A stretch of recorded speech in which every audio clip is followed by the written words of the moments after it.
साथियों नमस्कार। RRB classes में आपका हार्दिक स्वागत। आज हम हिंदी साहित्य के छंद विषय के बारे में विस्तार से जानकारी प्राप्त करने जा रहे हैं। आप वीडियो को लास्ट तक देखें क्योंकि यह अध्याय कक्षा 11वीं 12वीं या बीए एमए या कोई भी कंपटीशन एग्जाम्स की दृष्टिकोण से बहुत ही महत्वपूर्ण अध्याय है और इसको सीखे आप चुटकियों के अंदर।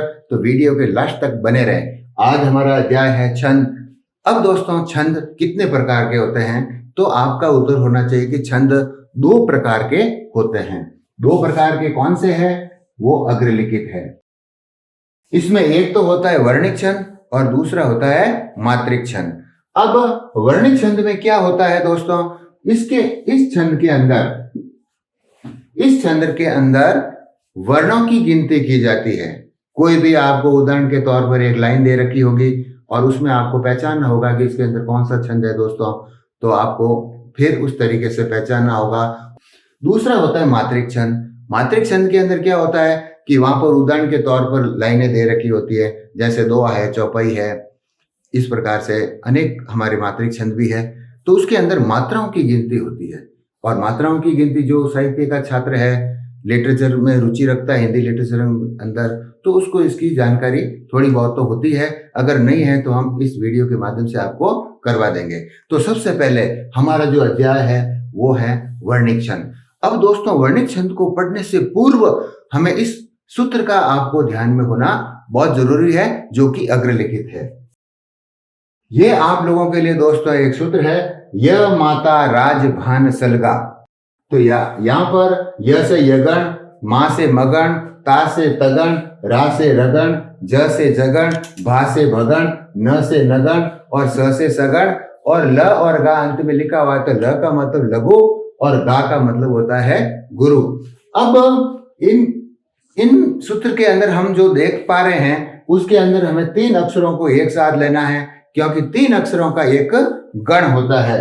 तो सबसे पहले जैसे हम समझ रहे हैं यगण, तो यगण के अंदर ये तीन मात्राएं आएगी, क्योंकि इसमें य मा ता, फिर आएगा माता रा, क्या आएगा माता रा, फिर आएगा ताराज, ताराज, फिर आएगा राजभा, क्या आएगा राजभा, फिर आएगा जभान, फिर आएगा भानस, इसके पश्चात आएगा नस्ल, फिर आएगा इसमें सलगा।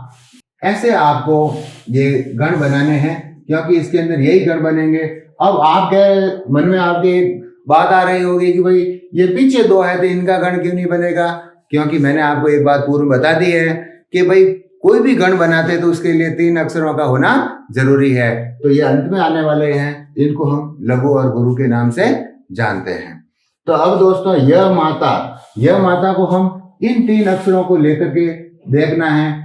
तो ये मात्राएं इस तरीके से आपके बनेगी। मातारा, तो इसके अंदर मात्राएं इस तरीके से बनेगी, इसके अंदर इस तरीके से, और इसके अंदर इस तरीके से, इसके अंदर इस तरीके से और इस तरीके से आप मात्राओं को सेट कर लें। अगर इन मात्राओं को आपके उदाहरण के अंदर जो मिलती है तो वो उसका पहला अक्षर जो होगा उसी के हिसाब से उसका गण का नाम होगा। जैसे य से यगण, मा से मगण, त से तगण, रा से रगण, ज से जगण, भ से भगण, न से नगण और स से सगण बनता है। तो अब दोस्तों हम सबसे पहले द्रुत विलंबित छंद के बारे में जानकारी प्राप्त करने जा रहे हैं। तो द्रुत विलंबित, इसके लिए दोस्तों एक बेस्ट उदाहरण है। एक उदाहरण है कि भाई दिवस का अवसान समेटता।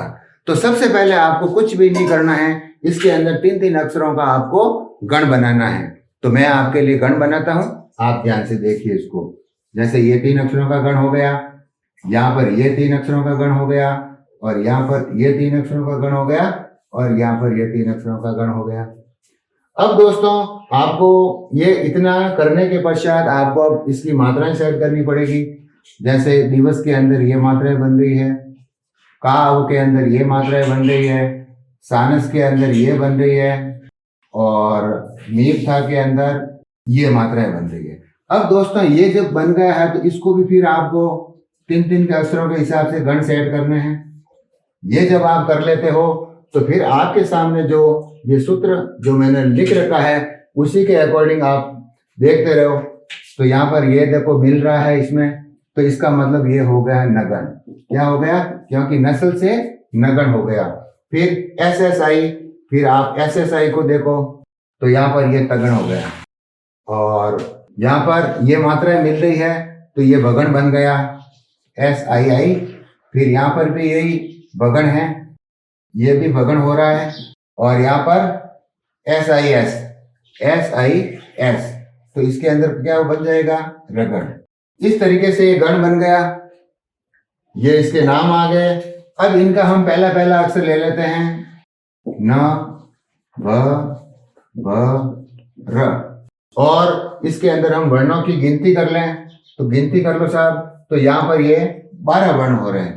अर्थात द्रुत विलंबित छंद वहां पर होता है जहां 12 वर्ण हो और उसके अंदर गण क्रमशः न, भ, र इस तरीके से हो, वहां पर द्रुत विलंबित छंद होता है। और द्रुत विलंबित छंद का सूत्र अगर आप दोस्तों याद करना चाहें तो आप शॉर्ट के अंदर इस तरीके से कर सकते हैं कि नभो भरो द्रुत विलंबित, नभो भरो द्रुत विलंबित। इस तरीके से 2-3 बार जब आप इसको रिपीट करेंगे तो आपको ये आसानी से समझ में आ जाएगा।